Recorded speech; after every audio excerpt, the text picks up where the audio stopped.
Welcome back to our channel. ഇന്ന് നമ്മൾ ഉണ്ടാക്കാൻ പോകുന്നത് മൈസൂർ പാക്കാണ്.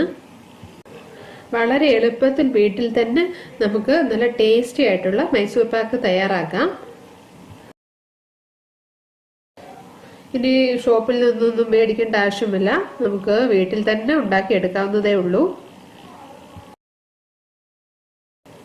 എൻ്റെ വീഡിയോസ് ആദ്യമായിട്ട് കാണുന്നവരാണെങ്കിൽ സബ്സ്ക്രൈബ് ചെയ്യണം. ആദ്യമായിട്ട് വേണ്ടത് മെയിൻ ഇൻഗ്രീഡിയൻ്റ് ആയ കടലമാവാണ്, കടലപ്പൊടി. ഇത് ഞാൻ 1 കപ്പാണ് എടുത്തിരിക്കുന്നത്.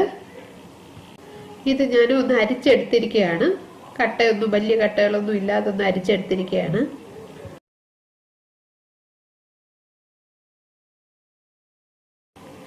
ഇനി നമ്മൾ കടലമാവ് ഒന്ന് നന്നായിട്ടൊന്ന് ചൂടാക്കി എടുക്കണം. ലോ ഫ്ലെയിമിൽ വെച്ച് വേണം നമ്മളിത് ഒന്ന് ചൂടാക്കി എടുക്കാൻ.